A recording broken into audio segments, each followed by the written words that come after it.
सो दोस्तों welcome back to another गांव फाड़ू video का सुपर क्यूब। और आज हम इसकी एपिसोड 3 को कवर करने वाले हैं। और अगर हम इस एनिमे को स्टार्ट करते हैं तो हमें दिखाया जाता है कि वैन सनजन से फाइट करने के लिए बास्केटबॉल कोर्ट में जाता है, जिधर वो उसी गंजे को अपने 2 ही अटैक्स में गिरा देता है जिसको हमने पिछले ही एपिसोड में रेसिस्ट कहा था। वैसे अगर तुम्हें ये वाली बात नहीं पता तो एक दफा एपिसोड 1 को जरा गौर से देखना, तुम्हें पता चल जाएगा। फिर सनजन के गैंग मेंबर वैन पे मिलकर हमला करते हैं। इसकी वजह से अब वैन के पास कोई चारा नहीं था और वो इन अटैक्स को डिफेंड ही कर रहा होता है। लेकिन हमें टाइम आता है कि वैन भी थकना शुरू हो जाता है। वैन को थका हुआ देखकर शायद वैन से कहता है कि ओ भाई साहब, लगता है नहीं तो इस गेम में नया आया है। लेकिन पीछे से सनजन का गिल्ड मेंबर काफी शोर कर रहा था। वैन कहता है कि पहले तो मैं तुझे देखता हूँ बे। और वैन भाई को इतना गुस्सा आता है कि वो इस बंदे के अंडों पे ही लात मार देता और एरोप्लेन का सफर कराते हुए सनजन के चरणों में गिरा देता है। ओ भाई साहब यार, यहाँ पे जितने भी बॉयज देख रहे हैं ना, वो एक टाइप ये सोच सकते हैं कि 22% की कॉम्बैट पावर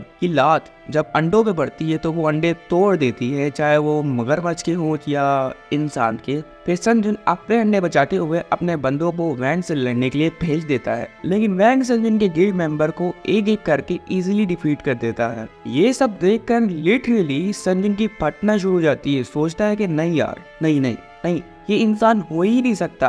दूसरी तरफ वैन सनजन को मारने के लिए उसके पास आना शुरू करता है। लेकिन उसी टाइम पे पीछे से सनजन के opposite party south city gang का लीडर अपनी गैंग के साथ सनजन को पीटने के लिए आ जाता है। सनजन हैन से कहता है कि अबे तू यहाँ पे क्या कर रहा है। हैन कहता है कि कुछ नहीं यार, बस यहाँ से जा रहे थे तो हमारी नजर तुझ पे पड़ी, हमने सोचा कि तुझे थोड़ा मार के चलते हैं। लेकिन मुझे नहीं पता था कि सनजन की गैंग इतनी वीक है कि वो एक बेचारे लड़के से पीट दी। वैसे क्या बात है यार। सनजन भी इस टाइप पे सोच रहा होता है कि इसे पता था कि मैं इस टाइप पे लड़ नहीं सकता हूँ, लेकिन फिर ये मुझे मारने के लिए आया है। ये बास्टर्ड वैन ये सारी कन्वर्सेशन सुन रहा होता है और कहता है कि सॉरी टू डिस्टर्ब यू, वैसे मैं तुम्हारे आपस के मामले में तो नहीं बोलना चाहता था, लेकिन तुम लोगों को शैन को इन्वॉल्व नहीं करना था। फिर क्या था यार, फाइट शुरू होती है दोबारा से। बट यार, मैं आपको एक बात बताना तो भूल ही गया कि इस टाइम पे वैन ने अपनी 22% कॉम्बैट पावर पूरी यूज करनी थी। अब उसके पास इतनी भी कॉम्बैट पावर नहीं थी कि वो यहाँ से चल के भी जा सके। बट यहाँ पे वैन अपना 100% माइंड यूज करता है और स्टेडियम की लाइट बंद कर देता है और फिर इन लोगों को नागिन डांस करवाता है। और फिर जब स्टेडियम की लाइट ऑन होती है तो सारे लोग वैन के चरणों में गिरे होते हैं। ये देखकर तो भाई सनजन की लिटरली फटी हुई थी। सोचता है कि नहीं भाई नहीं, ये इंसान हो ही नहीं सकता, ये इंसान का बच्चा ही नहीं है पक्का।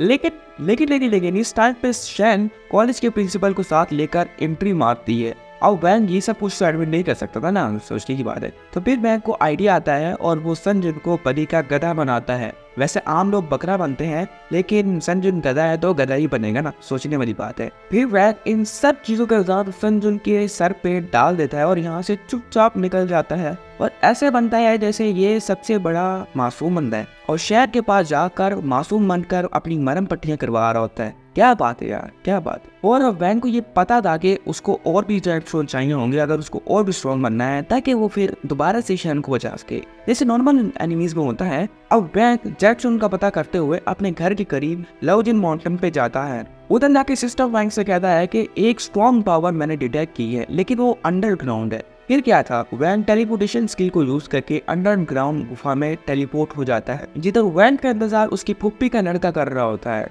वैसे मजाक कर रहा हूँ, सीरियस मत होना। यानी उधर वैन का इंतजार एक बहुत बड़ा स्नेक एनाकोंडा का कोंडा कर रहा होता है, जो इन स्टोन्स को प्रोटेक्ट कर रहा था। इस टाइम पे वैन को स्टोन्स तो दिख जाते हैं, लेकिन वो काफी दूर एक पहाड़ी पे थे। वैन कहता है कि यार ये मेरे लिए क्या बड़ी बात है, लेकिन मुझे क्या कभी फर्क पड़ता है, मैं तो इजीली टेलीपोर्ट हो सकता हूँ ना। लेकिन पीछे से एनाकोंडा का कोंडा वैन को खाने के लिए आता है और खाने ही लगता है कि वैन टेलीपोर्टेशन स्किल को यूज करके टेलीपोर्ट हो जाता है। और भाई एक बात साफ साफ बता दूं कि यार ये एक बार भी हो रहा है, ये आने वाले टाइम में भी होगा। टेलीपोर्ट होने के बाद फिर वैन जेमस्टोन को पॉइंट करने के लिए निकल पड़ता है, जिधर वैन पहाड़ी के उसी कोने पे आ जाता है जिधर जेमस्टोन थे। और जेमस्टोन को देख ही रहा होता है, सोचता है कि क्या मैं इतना अच्छा टेलीपोर्टेशन को यूज कर सकता हूँ कि मैं एग्जैक्ट पोजीशन पे चला जाऊँ। लेकिन वैन कहता है कि चलो छोड़ो यार, वो टेलीपोर्टेशन स्किल को यूज करने लगता है। लेकिन पीछे से फिर वही बड़ा एनाकोंडा का कोंडा आ जाता है और वैन को खाने ही लगता है। लेकिन फिर वैन टेलीपोर्ट हो जाता है।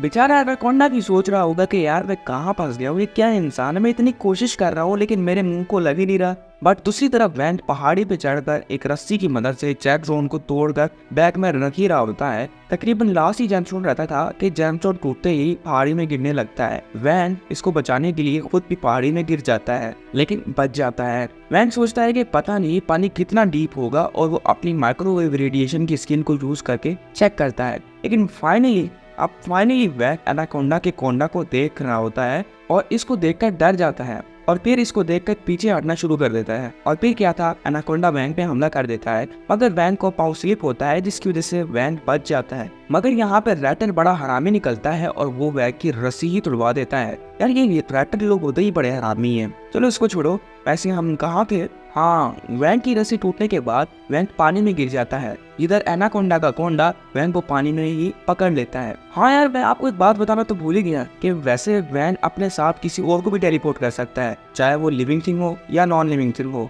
वैन सिस्टम से पूछता है कि मुझे स्पेस में ले जाओ, लेकिन सिस्टम वैन की बात रिफ्यूज कर देता है और बोलता है कि आपके साथ इतना बड़ा क्रिएचर टेलीपोर्ट नहीं कर सकता हूँ मैं। वैसे सिस्टम भाई वैन अपने आप को टेलीपोर्ट करने की बात कर रहा है, क्या वो उसका उधर अचार डालेगा, क्या वो उसकी कुप्पी का लड़का लगता हुआ है क्या भाई। दोस्तों ये मैं नहीं कह रहा, हाँ ये मैं नहीं कह रहा, ये वैन कह रहा था, ठीक है यार। बार यार ये भी ठीक है कि अपना इल्जाम वैन पे डाल दो यार। हाँ हम मैक पे थे। वैंग अपनी 100% दिमाग को इस्तेमाल करते हुए अपना एक्स को स्नेक की पूंछ पे मारता है, जिससे एनाकोंडा का कोंडा वैंग को रिलीज कर देता है। फिर हमें दिखाया जाता है कि वैंग स्पेस में टेलीपोर्ट होकर सिस्टम को डांट रहा होता है और सिस्टम वैंग को सॉरी बोलता है और जेमस्टोन के बारे में थोड़ी सी गाइडलाइंस कर देता है, जिधर सिस्टम वैंग को बताता है कि जेमस्टोन 3 कैटेगरी में डिवाइडेड है, बेसिक, एडवांस और स्पेशल। अगर 3 बेसिक जेमस्टोन को कमांड किया जाए तो एक एडवांस स्टोन बनता है, यानी 3 बेसिक स्टोन एक एडवांस स्टोन जितनी पावर देते हैं। वैसे क्या आप जेमस्टोन को कमांड करना चाहेंगे? वैंग कहता है कि अच्छा चलो कर दो। सिस्टम वैंग को मशवरा देता है,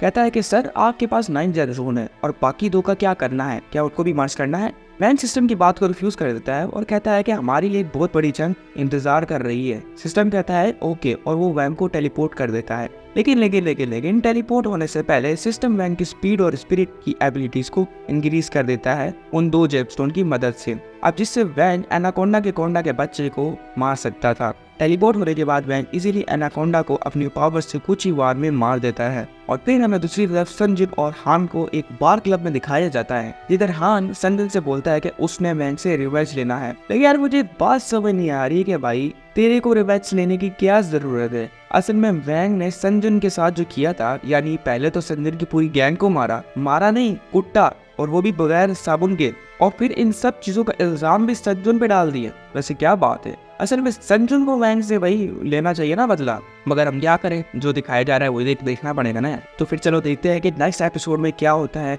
क्योंकि ये एपिसोड यहीं पे खत्म हो जाती है। और फिर नेक्स्ट एपिसोड में हमें वैंग से बदला लेते हुए भी दिखाया जाएगा और वैंग शेफ को एक गिफ्ट भी देता है। ओह सॉरी और ये नहीं बताना था, ये सरप्राइज था। हाँ अच्छा दोस्तों, फिर मिलते हैं नेक्स्ट एपिसोड में। और अगर वीडियो अच्छी लगी हो तो वीडियो को लाइक करके नीचे दिए गए घंटी के बेल आइकन को एक लात मार के सब्सक्राइब बटन को क्लिक करके चले जाना। मैं मिलता हूँ तुम लोगों को किसी और दिन किसी और वीडियो के साथ, तो तब तक के लिए मेरी जान छोड़ो। मिलते हैं सुपर क्यूब की नेक्स्ट वीडियो में। बाय।